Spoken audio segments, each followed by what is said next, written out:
Sebelum melanjutkan, jangan lupa subscribe dulu. Terima kasih. Bab 38, Perseteruan Berdarah. Di sebuah gua di bukit yang tidak diketahui, beberapa ratus mil di dalam hutan ketenangan, Jian Wushuang perlahan terbangun setelah tidak sadarkan diri selama sebagian besar hari. Wah, kamu sudah bangun. Si Bu yang berambut gondrong dan kekar itu duduk di sampingnya, membakar bara api untuk memanggang. Ia melemparkan sepotong daging ke Jian Wushuang dan berkata, kamu pasti lapar setelah sekian lama tidak sadarkan diri. Ayo. Nama saya Sima Bu, tapi orang-orang memanggil saya Bu. Kalian bisa memanggil saya Kakak Bu, katanya.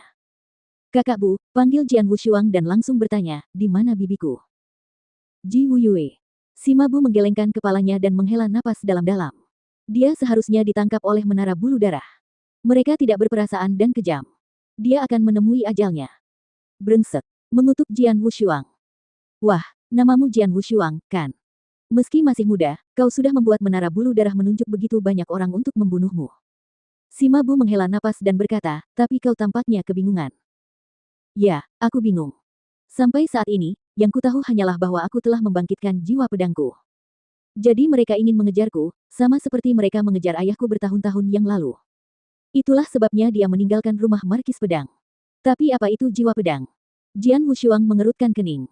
Jiwa pedang. Aku belum pernah mendengarnya. Namun, jika menara bulu darah ingin membunuhmu dan ayahmu dengan gegabah karena jiwa pedang ini, dan mereka bahkan membantai klan Ji tanpa ragu, maka itu pasti penting, kata Sima Bu. Kakak tertua Bu, karena kamu punya hubungan yang dalam dengan bibiku, kamu pasti tahu sesuatu tentangnya, klan Ji, dan menara bulu darah.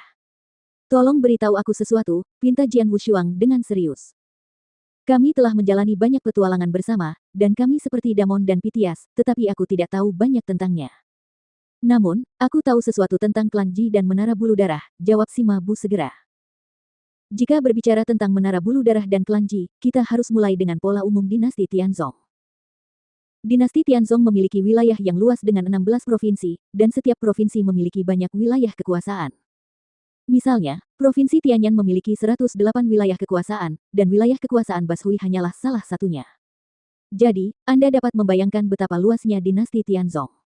Meskipun rumah Markis Pedang milik Anda adalah yang paling kuat, dibandingkan dengan seluruh dinasti Tianzong, ia sangat lemah sehingga bahkan tidak dapat dianggap sebagai kekuatan kelas 3.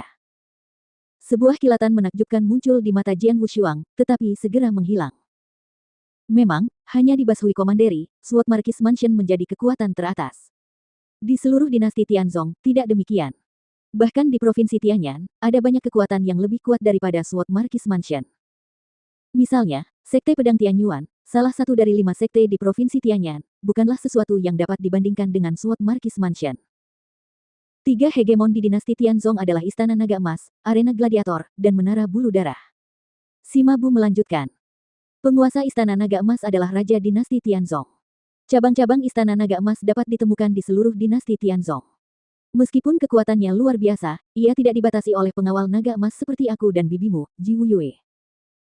Kekuatan arena gladiator, kamar dagang terbesar, ada di mana-mana di dinasti Tianzong. Konon, arena gladiator mendapat dukungan dari keluarga kekaisaran, yang pastilah sang pangeran. Yang terakhir adalah Menara Bulu Darah. Semua orang yang berkeliaran di sekitar dinasti Tianzong tahu dan takut pada Menara Bulu Darah. Itu adalah organisasi pembunuh nomor 1 yang diakui oleh publik. Ada sejumlah besar pembunuh tak kasat mata. Para pembunuh ini terbagi dalam 4 tingkatan. Tembaga, perak, emas, dan ungu. Topeng perak umumnya memiliki kultivasi di alam inti emas. Topeng emas berada di puncak alam inti emas. Dan topeng ungu adalah ahli tertinggi di alam kekosongan yin yang legendaris. Kali ini, puluhan pembunuh bertopeng perak dan 3 pembunuh bertopeng emas mengejar kami. Yang kubicarakan adalah 3 hegemon dengan kekuatan mengerikan yang berdiri di eselon pertama dinasti Tianzong. 8 klan kuno berada di urutan kedua setelah mereka. Konon, 8 klan diwariskan sejak berdirinya dinasti Tianzong, kuno dan kaya akan budaya. Salah satunya, klan Ji, musnah 3 tahun lalu, yang mengguncang seluruh dinasti Tianzong.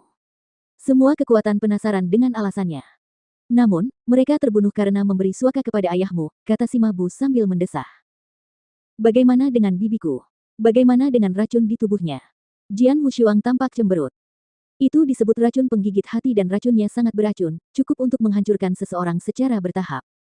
Ketika aku melihatnya 3 tahun lalu, dia diracuni dan racun itu kadang-kadang menyerangnya. Ketika racun itu menyerangnya, dia menderita rasa sakit yang tak terduga yang secara langsung menghancurkan pikirannya. Dia akan menolak untuk berhubungan dengan kerabat atau teman-temannya, dan hanya akan membunuh dengan kejam. Aku telah melihatnya beberapa kali, sangat menyedihkan. Serangan racun itu muncul tiba-tiba, tanpa ada keteraturan. Dia mencoba menyelamatkanmu kali ini, tetapi racun itu malah menyerang, sayang sekali. Sima Bu mendesah pelan, dan berkata perlahan, racun itu dengan cepat membuatnya menjadi gila. Jika kita menangkapnya, kita tidak akan bisa melarikan diri, jadi. Sambil berkata demikian, Sima Bu tampak pucat. Dia dan Ji Wuyue telah melalui banyak hal bersama, dan mereka memiliki hubungan yang dalam. Dia tidak akan pernah pergi tanpa Ji Wuyue kecuali tidak ada pilihan. Siapa? Siapa yang meracuni bibiku? Tanya Jian Wushuang.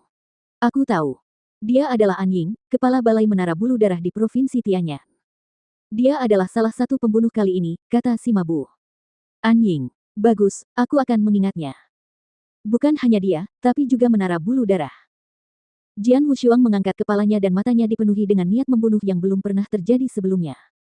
Dia tidak tahu nasibnya sebelumnya, tetapi sekarang, dia tahu segalanya. Ibunya adalah putri sulung klan Ji. Dia memiliki darah klan Ji. Dengan kata lain, dia menanggung dendam berdarah klan Ji. Demi melindungi ayahnya, seluruh klan Ji dibunuh. Ayahnya, yang telah ditangkap oleh Bloodfeather Tower, bisa saja mati atau hidup. Bibinya, yang dianiaya oleh Bloodfeather Tower, menderita sakit parah. Sekarang, untuk menyelamatkannya, dia telah ditangkap oleh mereka. Dengan kebangkitan jiwa pedangnya, para ahli menara bulu darah datang untuk membunuhnya untuk pertama kalinya, semua pelakunya berasal dari menara bulu darah.